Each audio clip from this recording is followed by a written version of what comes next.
Bonjour à tous, merci d'être avec moi ce vendredi matin 13 mars pour ce Web Social Café, portant sur un thème qu'il est malheureusement nécessaire d'évoquer aujourd'hui, à savoir le coronavirus, Covid-19, et plus précisément sur ce que doit faire ou peut faire l'employeur vis-à-vis de ses salariés ou de son activité en cette période de pandémie. Alors vous avez sans doute écouté notre président en parler hier soir à 20h. La situation au 13 mars a beaucoup évolué en quelques jours et nous sommes potentiellement aujourd'hui en pré-stade 3 avec la fermeture des crèches et des écoles dès lundi. Et chaque mesure peut naturellement avoir des conséquences sur les employeurs et les salariés. Sinov se tient bien entendu informé au jour le jour sur les mesures mises en place par le gouvernement pour aider les TPE-PME et nous tenons à actualiser notre site internet à ce sujet et notamment toutes les informations diffusées par le gouvernement sur les bons gestes à avoir, ce que nous invitons avant tout à consulter. Notre objectif dans ce webinaire va être de traiter des conséquences de ce coronavirus dans les rapports de travail entre l'employeur et le salarié. Pour cela, nous allons voir dans un premier temps ce qu'il convient de faire en tant qu'employeur pour être en conformité avec le Code du travail, à travers notamment l'obligation de sécurité, avant de nous pencher sur ce que peut faire l'employeur en cas de variation pour son activité du fait de la crise. Alors, il est dit que la finalité du droit du travail réside dans l'homme, qu'un travailleur met à disposition d'un employeur non pas juste son travail, mais sa propre personne. Et de cette philosophie du contrat de travail découle l'obligation pour l'employeur de prendre toutes les mesures nécessaires pour garantir la sécurité de son salarié et de sa personne, ce qu'on appelle communément l'obligation de sécurité de résultat. Et dans une situation de pandémie, la présence des salariés sera naturellement liée à la capacité d'une entreprise à répondre de leurs inquiétudes et assurer leur sécurité. C'est la première conséquence logique en période de crise sanitaire, le rappel de cette obligation de sécurité, et c'est ce que nous allons voir tout de suite. L'obligation de sécurité est une obligation de résultat. Elle est fixée à l'article L 4121-1 du Code du travail. Et cette obligation, c'est l'obligation pour le débiteur d'atteindre un résultat précis, la sécurité de ses salariés. Le débiteur est bien entendu l'employeur. C'est une obligation, pour la petite histoire, née dans les années 2000 avec les affaires amiantes. L'employeur, de par ce principe, ne peut en théorie s'affranchir de sa responsabilité en démontrant son absence de faute ou qu'il avait pris toutes les mesures propres à faire cesser le risque.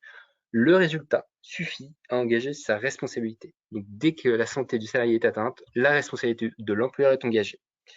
Cette jurisprudence a été temporisée en 2015 par un arrêt assez célèbre, l'arrêt Air France, où les juges ont estimé que l'employeur ne méconnaît pas cette obligation de sécurité s'il justifie avoir pris toutes les mesures possibles pour assurer la sécurité de ses salariés.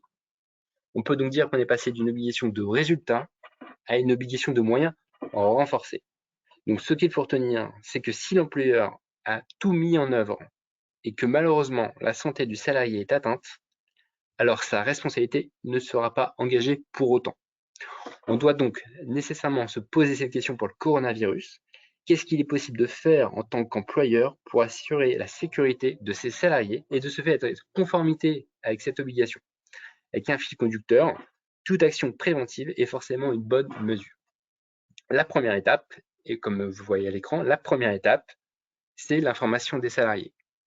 Le premier réflexe à avoir est d'informer vos salariés sur la pandémie en cours. Alors même si bien sûr ils ont été informés par les journaux ou autres, il faut faire ce premier effort. Comment on les informe? Il faut faire un mail général et une note de service qui rappelle les bons gestes à avoir, le gouvernement ayant mis en place un affichage. Il faut les utiliser, il faut les diffuser dans vos entreprises et rappeler le comportement adéquat selon les situations, notamment en cas de contamination. Pour ce faire, Sinov a mis à votre disposition un modèle de note de service dont vous pouvez vous inspirer pour la diffusion dans votre entreprise sur l'espace adhérent de votre site internet. Que contient cette note? Que contient ce modèle? La note va expliquer le comportement recommandé par l'employeur et nécessaire vis-à-vis du coronavirus. Par exemple, il est écrit dans la note que si l'un de vos salariés revient d'une zone à risque, les zones à risque qui sont déterminées par le gouvernement, que ce soit pour un voyage personnel ou de déplacement des professionnels. Il doit vous avertir et vous devez à ce moment demander à votre salarié d'appeler l'agence régionale de santé ou le 15 afin que ce dernier puisse notamment rester confiné pendant 14 jours. Également dans la note, vous pouvez rappeler que vous mettez à la disposition de vos salariés le matériel de protection nécessaire. Communément ce qu'on voit tous les jours, en savon, masque, gel hydroalcoolique, situé à tel endroit dans les locaux, souvent à l'entrée. Enfin, il est aussi opportun de les informer de comment se transmet le coronavirus. Le gouvernement a annoncé qu'il se transmettait par contact étroit avec une personne déjà contaminée, leur déterminant de tout. Donc tout ceci, il faut le mettre dans la note, quitte à faire beaucoup de pédagogie vis-à-vis de vos salariés. Voilà le premier objectif, donc informer par cette note d'entreprise. C'est la première étape nécessaire pour respecter votre obligation de sécurité de résultat, transmettre l'information. Deuxième étape. Alors, l'information, effectivement, ne suffit pas. Il faut évidemment respecter ce qui est marqué dans la note. Prévoir du matériel de sécurité ou autre. Ce qu'on va appeler, nous, des actions de prévention. Il faut savoir que les mesures, même unilatérales, prises par l'employeur en matière d'hygiène et sécurité sont du domaine du règlement intérieur. L'employeur peut donc légitimement imposer des process de sécurité dès lors qu'ils sont objectifs et nécessaires, et ce, par la simple note de service qu'on a vue juste avant.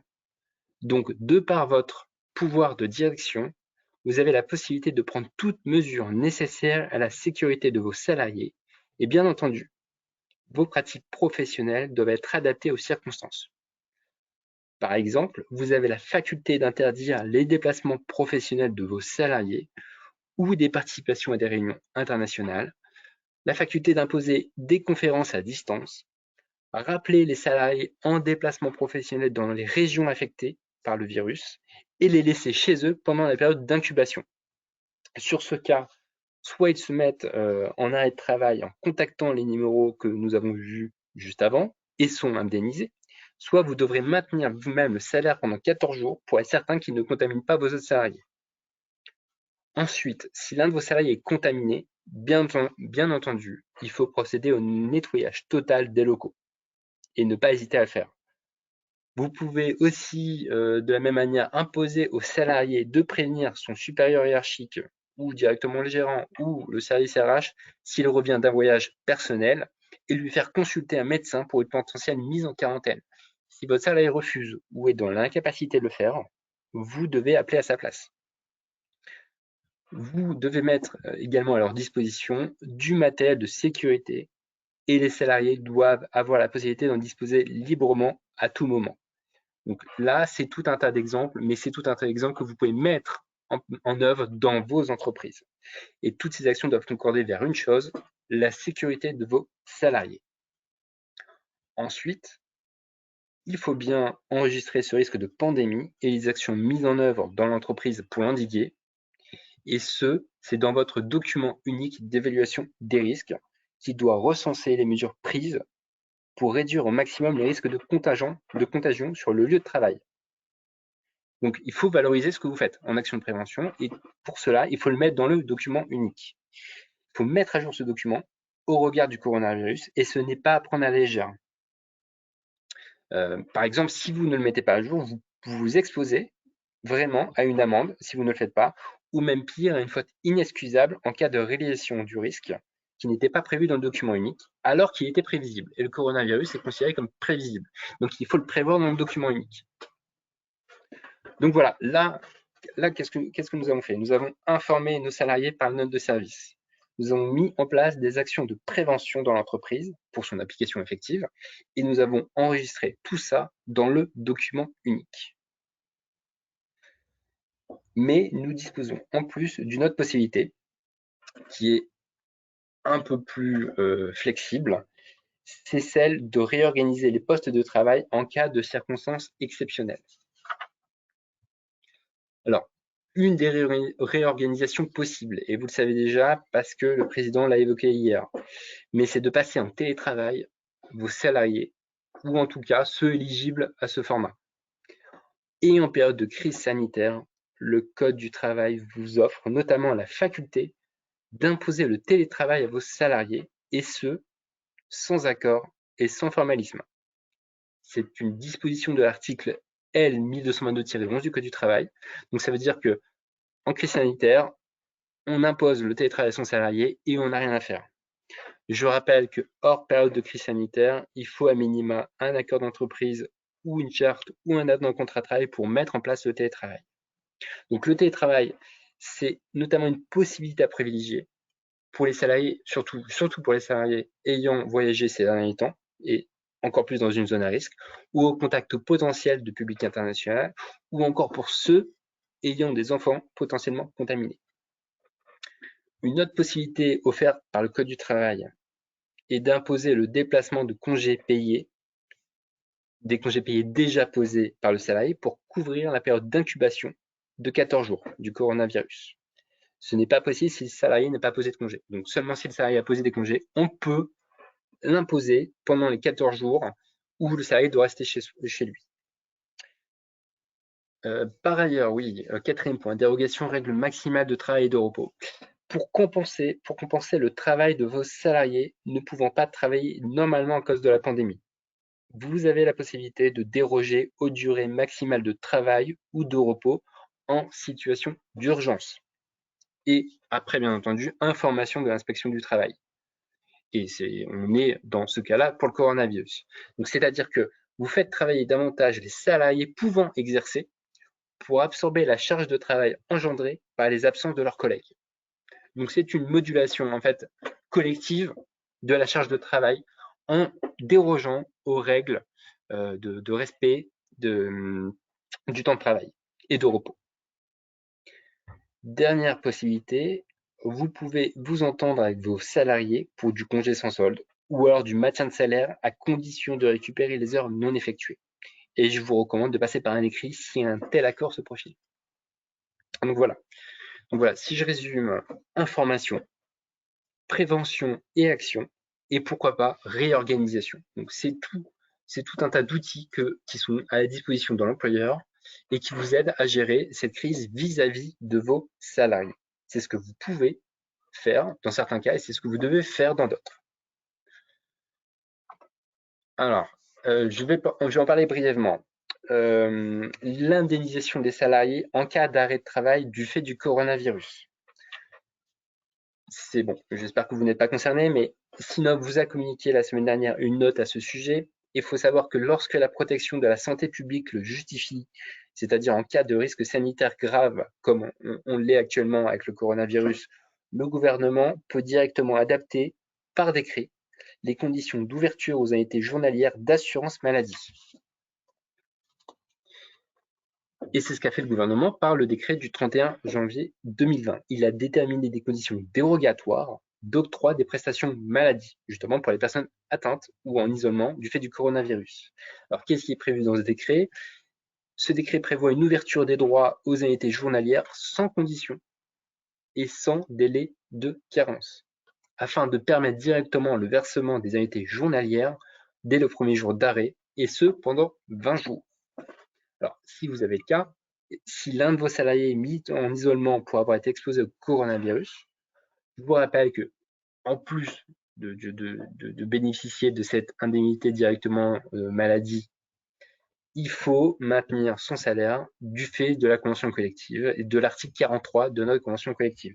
Donc, une obligation conventionnelle de maintenir son salaire pendant la durée de l'arrêt en complément des indemnités maladie perçues.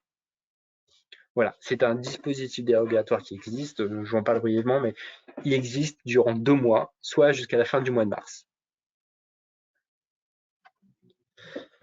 Donc voilà, là nous avons vu plusieurs points et vis-à-vis de leurs salariés, de leurs personnes. L'obligation de sécurité des États, il ne faut pas oublier, c'est une grande obligation pour l'employeur, donc il faut la respecter, il faut mettre des mesures en œuvre et il ne faut pas hésiter à faire le maximum d'actions pour assurer leur sécurité.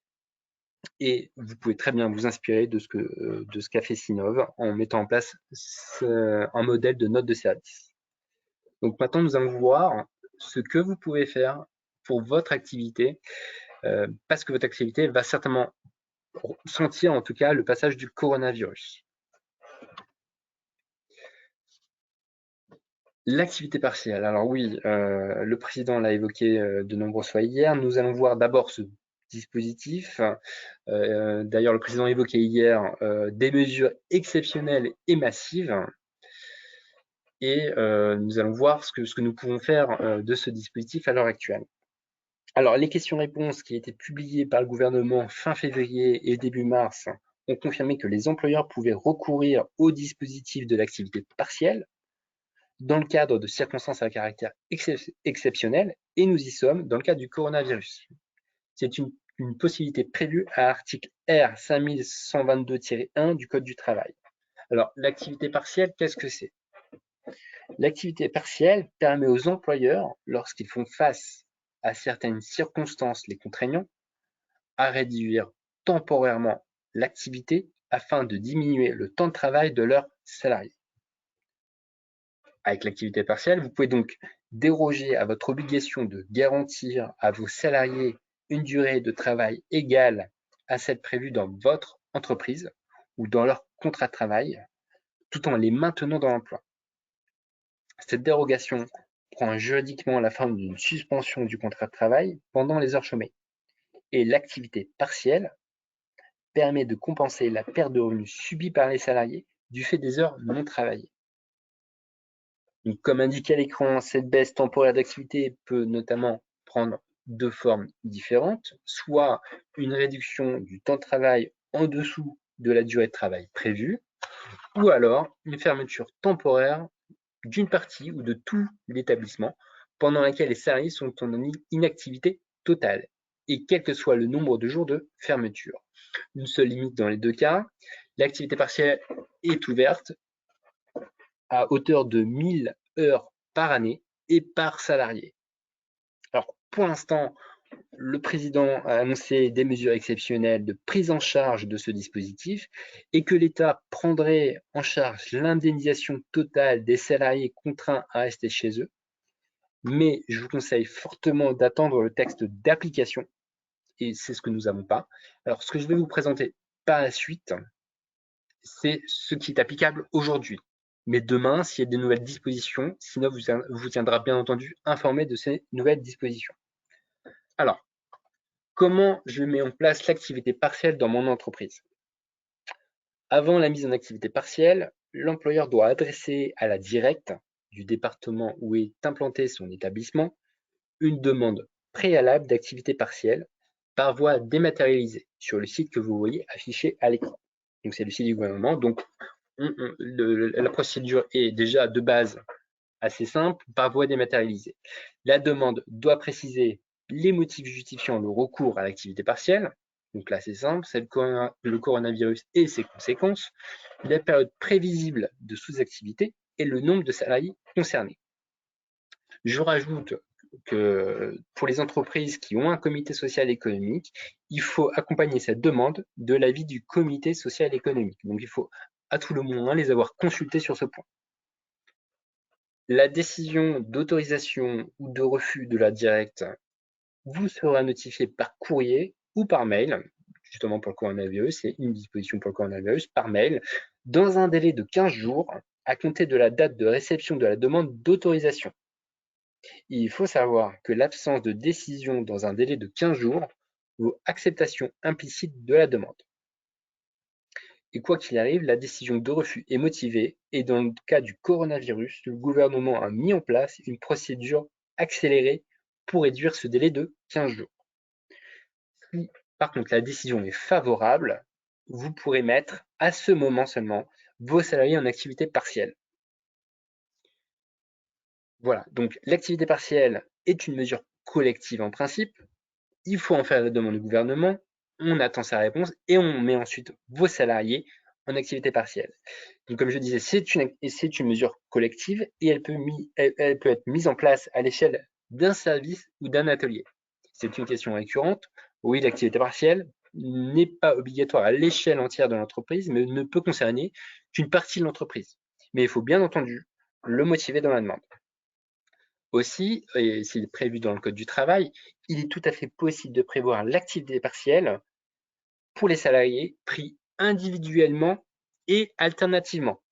Donc, on peut l'activité partielle ne peut concerner qu'un salarié, mais pas uniquement ce salarié. Il faut que ça concerne alternativement un salarié, mais sous un système de roulement. Voilà. Alors, nous avons vu comment je mets en place l'activité partielle dans mon entreprise. Maintenant, il faut qu'on voit, bien entendu, quelles sont les conséquences de la mise en place de ce dispositif d'activité partielle. Donc, nous sommes là dans la situation où vos salariés sont en activité partielle. Le salarié placé en activité partielle va recevoir une indemnité horaire versée mensuellement, donc à l'échéance habituelle de la paye, correspondant, alors dans le code du travail, à 70% de sa rémunération brute horaire. Cependant, dans notre branche, il faut savoir qu'en 2013, en octobre 2013, un accord sur l'activité partielle a été négocié et conclu. Et cet accord prévoit quoi? Il prévoit une indemnité conventionnelle complémentaire pour compléter l'indemnité horaire. Donc, comme vous le voyez à l'écran, cet accord de branche d'octobre 2013 prévoit donc une indemnité conventionnelle complémentaire selon le niveau de rémunération. Donc, pour la rémunération en dessous de 2 000 €, l'indemnité complémentaire conventionnelle doit entraîner à ce que le salarié touche 95% de la rémunération horaire brute. Pour les rémunérations brutes comprises entre 2 000 € et le plafond de la sécurité sociale, qui est de cette année de 3 428 €, c'est à hauteur de 80% qu'il faut compléter le salaire. Et pour les salaires supérieurs à ce plafond, c'est 75%. Donc, quoi qu'il arrive, il y aura un complément conventionnel à faire si vous mettez vos salariés en activité partielle. Comme précisé dans le tableau également, l'indemnité ne peut pas dépasser 100% de la rémunération nette, c'est logique. En revanche, il y a aussi un plancher. L'indemnisation conventionnelle complémentaire ne peut, quoi qu'il arrive, ne pas être inférieure à 50 €. Donc voilà. Donc il faut en plus respecter cet accord de branche si vous prévoyez de mettre en place l'activité partielle dans votre entreprise. Et cette indemnisation se fait sur une base de 35 heures. On ne prend donc pas en compte les heures supplémentaires prévues. Donc 35 heures, le salarié reçoit une indemnité horaire et moi, en tant qu'employeur, j'ai une indemnité conventionnelle complémentaire à verser. Aussi, il y a une application différente pour les salariés en forfait en heures ou en jours. Et tout le monde sait que dans la branche, nous sommes vraiment concernés. Il faut savoir que pour les salariés forfait jour ou en forfait heure, le principe, c'est que le Code du travail a exclu de l'indemnisation au titre de l'activité partielle ces salariés. Pourquoi le législateur a fait ça? Parce que les règles spécifiques en matière de durée de travail liées à ce type de convention de forfait ne permettent pas de connaître l'horaire habituellement pratiqué par le salarié. Et de ce fait, il n'est donc pas possible de décompter le nombre d'heures réellement chômées en cas de réduction d'horaire. Donc, les salariés rémunérés selon un forfait annuel en jours ou en heures ou en régime assimilé ne peuvent donc pas bénéficier en principe de l'activité partielle. Qui dit principe dit exception. Ces salariés peuvent être éligibles à l'activité partielle en cas de fermeture de l'établissement et dès la première demi-journée d'inactivité totale, soit de leur établissement, soit de leur service, soit de leur équipe, soit de leur unité de production. Donc, les salariés en forfait heure, forfait jour sont exclus, sauf en cas de fermeture totale et à minima d'une demi-journée de leur équipe. Alors, pour bien identifier ce qu'est l'activité partielle, nous allons voir quelques exemples, notamment l'exemple 1. Donc, un salarié travaille 39 heures par semaine, donc forfait heure hebdo. Au cours de la semaine, en raison de la mise en place de l'activité partielle de son service, il ne travaille que 20 heures au lieu des 39 heures de son contrat. Donc, le nombre d'heures indemnisées ne sera pas 39 moins 20, mais bien 35 moins 20, parce qu'on part bien de l'horaire de base légale, qui est de 35 heures. Donc, les 4 heures supplémentaires sont chômées et ne sont pas considérées comme indemnisées. Donc, l'activité partielle, le dispositif d'activité partielle ne sera appliqué pour ce salarié qu'à hauteur de 15 heures. 15 heures où il va percevoir son indemnité horaire et son indemnité conventionnelle complémentaire. Deuxième exemple, un salarié voit son établissement fermé 2 journées par semaine pendant 4 semaines, donc total 8 journées de fermeture complète. Le nombre d'heures indemnisées sera donc tout simplement 8 x 7, 56 heures. Troisième exemple, un salarié voit son établissement fermé pour 2 journées et demie, donc 2 journées et demie fois 3 heures et 30 minutes. Le total indemnisé sera 17 heures et 30 minutes. Et tout ceci, on additionne pour un salarié ce qui bénéficie à activité partielle sur l'année, c'est 1000 heures par an et par salarié. Donc c'est plutôt large comme plafond. Une fois vos salariés dûment indemnisés, vous devrez établir des demandes d'indemnisation tous les mois en les adressant à l'agence de services et de paiement au titre de l'allocation d'activité partielle.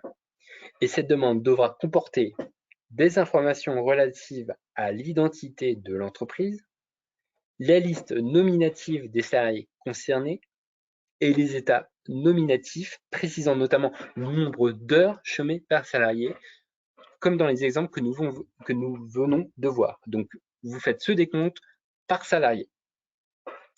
Vous percevrez alors l'allocation d'activité partielle dans la limite de 1000 heures par an et par salarié. L'allocation versée à l'entreprise sera par heure et l'allocation versée à l'entreprise est par heure chômée fixée à ce jour au montant que vous voyez affiché à l'écran. 7,74 € pour les entreprises employant jusqu'à 250 salariés, 7,23 € pour les entreprises de plus de 250 salariés. Alors, je sais que le président Macron a annoncé hier la prise en charge totale de ces frais. Pour l'instant, il n'y a pas de texte, donc pour l'instant, c'est ça qui est applicable. Alors oui, autre point, donc nous venons vraiment de voir le en large l'activité partielle. N'hésitez pas à me contacter à ce sujet si vraiment votre entreprise est concernée. Et bien entendu, tout est confidentiel. Le FNE formation. Alors, j'en parle brièvement parce que je ne suis pas sûr qu'envoyer en formation son salarié limite son risque d'être exposé au coronavirus. Et en plus, le FNE formation ne concerne que des formations très basiques, alors que nos salariés de la branche sont majoritairement des cadres diplômés.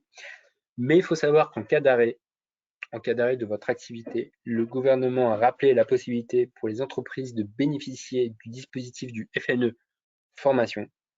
Ce sont des actions cofinancées par le FNE, qui est un fonds national, destiné prioritairement aux salariés les plus exposés à la perte de leur emploi et de faible niveau de qualification afin d'obtenir une qualification au diplôme. Donc, n'hésitez pas à contacter votre OPCO si jamais votre OPCO Atlas, si jamais vous êtes intéressé par ce dispositif. Autre point, donc nous allons voir l'activité partielle, le FNE formation pour votre activité, pour vous aider dans votre activité à supporter en tout cas cette phase de coronavirus. Le gouvernement a mis en place un certain nombre d'aides financières pour soulager les entreprises, notamment les URSSAF. Les URSSAF ont prévu la possibilité d'échelonner le paiement des cotisations pour les entreprises en difficulté et de ne pas appliquer les majorations ou les pénalités de retard dans les périodes concernées par le coronavirus. Donc, l'URSSAF prévoit un échéancier différent et de suspendre les majorations et les pénalités pendant la période du coronavirus. Ensuite, pour les travailleurs indépendants qui nous écoutent, il vous est possible également de demander une anticipation de la régularisation annuelle, de votre régulation annuelle, afin d'obtenir un recalcul des cotisations cohérent avec la santé actuelle de l'entreprise, afin d'obtenir tout simplement un nouvel échéancier de paiement des cotisations, compte tenu justement de cette situation de crise sanitaire. Alors que ça soit dans un cas comme dans l'autre, employeur ou profession libérale, pour demander ces échéanciers, cet échelonnement et cette non-application des majorations, il vous faut connecter à votre espace en ligne sur le site de l'URSSAF et sélectionner « Déclarer une situation exceptionnelle ». Sur le plan fiscal, pour bénéficier d'un report d'échéance, il faudra directement contacter les directions départementales des finances publiques qui formalisera les nouvelles échéances fiscales. Donc là, c'est un accord directement avec la direction des finances publiques. Donc, niveau charge sociale, allez sur le site de l'URSSAF, déclarer cette situation exceptionnelle. Au niveau fiscal, contactez directement la direction des finances publiques. Et quoi qu'il arrive, dans un cas comme dans l'autre, tout est confidentiel. Donc, si demain vous faites appel à activité partielle, personne ne sera informé, niveau fournisseur, niveau client. De la même manière, vis-à-vis des URSSAF, si vous obtenez un échéancier, personne ne sera informé. De la même manière pour les directions des finances publiques. Voilà, alors pour conclure, sur le champ du droit commercial, et j'en parle car j'ai eu plusieurs fois la question ce mois-ci. Nous savons que le gouvernement chinois a mis en place des mesures radicales pour enrayer la propagation de l'épidémie sur son territoire, et notamment cesser de nombreuses activités. Donc, si vous avez un contentieux de nature commerciale, parce que votre entreprise n'est plus fournie de matériaux, de matériel, de services, du fait du coronavirus, si votre contrat donc de droit commercial est de droit privé, vous avez la possibilité de saisir directement la médiation des entreprises pour vous aider à résoudre le litige. Second point, et encore une question très récurrente ce mois-ci, est-ce que je peux invoquer la force majeure dans mon contrat? Alors, oui et non. Vous avez, c'est vrai que vous avez entendu certainement Bruno Le Maire le dire que le coronavirus sera considéré comme un cas de force majeure pour les entreprises. Il me semble qu'il a dit ça fin février, mais il ne faut pas prendre en compte ce dire pour une totale vérité. En fait, en droit, la force majeure est définie à l'article 1218 du Code civil et c'est au juge de déterminer au cas par cas si l'événement invoqué par une partie pour échapper à ses obligations revêt effectivement des caractéristiques de la force majeure. Et il faut savoir que dans les crises sanitaires, en maladie, etc., la jurisprudence a toujours été assez réticente de déclarer cette crise, cette maladie en tant que force majeure. Pourquoi fait ça? Parce que la maladie ou la pandémie, c'est quelque chose de prévisible. Or, la force majeure ne doit pas être prévisible. Ça doit être irrésistible et imprévisible. Et en cas de pandémie, ce sont davantage les mesures de confinement imposées par les autorités qui pourraient donner éventuellement lieu à un vrai cas de force majeure. Donc ce n'est pas la pandémie ou la maladie en tant que telle qui donne la force majeure, c'est les conséquences que cela provoque. Et c'est ça qui est irrésistible parce que c'est imprévisible, on ne sait pas ce qui se passe, on ne connaît pas les conséquences, et donc là, potentiellement, il y a force majeure. Mais le réflexe à avoir, et de ne pas l'invoquer à tout va, c'est qu'en pratique, face à une incertitude, notamment sur la notion de force majeure dans le contrat commercial, la sécurisation vraiment de la position, c'est de commencer par regarder les clauses contractuelles dans les contrats et savoir si la force majeure est définie et si la crise sanitaire en fait partie. Donc voilà, réflexe à avoir, regardez votre contrat et n'invoquez pas à tout va la force majeure. Aussi, et je sais que c'est une disposition qui existe dans le Code du travail, mais vis-à-vis de vos salariés, la force majeure n'est pas non plus invocable pour les licenciés ou rompre leur contrat. C'est une disposition qui existe. Bon, elle est très rare, mais le coronavirus n'est pas du tout une force majeure, surtout dans le cas des salariés. Donc, on ne peut pas rompre leur contrat de travail pour ce cas-là. Et il y a déjà eu des jurisprudences sur la dengue ou le chikungunya qui ont été très clairs. La maladie n'est pas un cas de force majeure pour les salariés. Au niveau commercial, il faut vérifier le contrat avant tout. Voilà. Voilà pour ce long point sur le coronavirus. Je vous remercie de m'avoir écouté. Tenez-vous informés sur les dispositifs applicables via nos communications et celles, bien entendu, du gouvernement. Informez-vous. Revenez vers moi si vous avez besoin davantage de précision. Si vous souhaitez mettre en place l'activité partielle dans votre entreprise, si vous souhaitez mettre en place le télétravail ou autre. Et n'hésitez pas à agir préventivement face à cette pandémie. Voilà, je vous souhaite une très bonne journée à tous et sachez que le prochain webinar sera le 3 avril prochain.